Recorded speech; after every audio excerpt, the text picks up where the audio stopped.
जी ma'am. मेरा नाम शालिनी वर्मा है। मैं पूरे ठकराइन में सहायक अध्यापक के पद पे कार्यरत हूँ। आज की बात है, मॉर्निंग असेंबली के बाद में फिर कविता यादव प्रधानाध्यापक द्वारा मतलब रजिस्टर को हमने देखा आदेश पुस्तिका में। उन्होंने कल 3 दिसंबर को उन्होंने उस पर आदेश पुस्तिका में लिखा कि मेरे द्वारा कक्षा में शिक्षण नहीं किया जा रहा है और बच्चे रो रहे हैं। तो ये मेंशन करने के बाद ऐसी बहुत सी चीज़ें वो मेंशन करके अपने आप ही रजिस्टर में आदेश पुस्तिका में रखती रहती हैं और हम तक नहीं ये पहुंचाती हैं। अगर ऐसी कोई दिक्कत थी तो किसी के माध्यम से और वो हमको रजिस्टर देती और हम उसको देखते, फिर हम उनसे बात करते थे। इसी सिलसिले में आज हम उनसे बात करने के लिए रजिस्टर लेके बाहर ही आए, जैसे यहाँ पे मैदान में प्राथमिक विद्यालय पूरे ठकुराइन के प्रांगण में।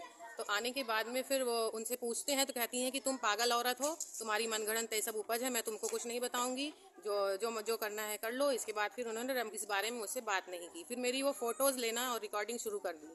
तो हमने कहा कि अच्छा ये बताओ कि ये फ़ोटोज़ वगैरह जो है क्यों ले रही हो। तो फ़ोन उनका पकड़ने के लिए वही नीचे किया गया। उसी चक्कर में नीचे करने के लिए वो अपने में ऑटोमेटिक ज़मीन में गिर पड़ी और झूठ मूठ का बोल रही, मुझे मारो मारो मारो, मुझे मारो, ये करके उल्टे सीधे आरोप लगाने लगी। और कुछ भी ऐसा नहीं हुआ, क्योंकि ये पूरे ठकुराइन का प्रांगण ही है। आप यहाँ के बच्चों से, रसोइयों से और जो शिक्षा मित्र शिवशरण हैं उनसे आप पूछ के इसकी पुष्टि कर सकते हैं। मतलब कविता यादव जी ने जो आरोप आप पे लगाया वो सही है, गलत है? गलत है वो आरोप। ऐसा कुछ भी नहीं हुआ है, सिर्फ बातें हो रही थी। और अगर हम बात नहीं पूछेंगे तो वो रजिस्टर में कुछ भी लिख के रखती रहेंगी मेरे खिलाफ कार्रवाई। संबंधित अधिकारियों ने आपसे जो है कोई बात करने की कोशिश की? इससे पहले इस विद्यालय में बहुत चीज़ें चल रही थी जो कि हमारे व्हाट्सअप चैट पे पड़ा हुआ है। बीओ द्वारा मैंने हर चीज़ यहाँ पे बताई है। जैसे कि छोटी छोटी चीज़ें कविता करती थी, रजिस्टर पे लाल कलम से लिख देती थी कि आप बीआरसी ट्रेनिंग में गई हैं। जिस दिन मैं विद्यालय में नहीं होती हूँ, सीएल पे होती हूँ, अगले दिन आने के बाद फिर भी मेरे विद्यालय मेरी क्लास के बच्चों की उपस्थिति नहीं भरी जाती है।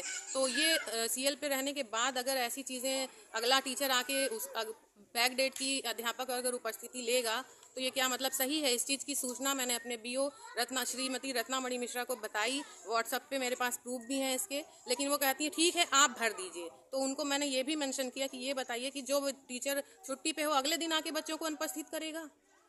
तो इस तरह की चीज़ें, बहुत सारी चीज़ें हैं जो कि ऐसी विद्यालय में होती आ रही, लेकिन मेरी बातों को इग्नोर किया जाता है और कविता यादव का पक्ष लिया जाता है, क्योंकि हेडमास्टर को इस तरह से बचाने का क्या मतलब है।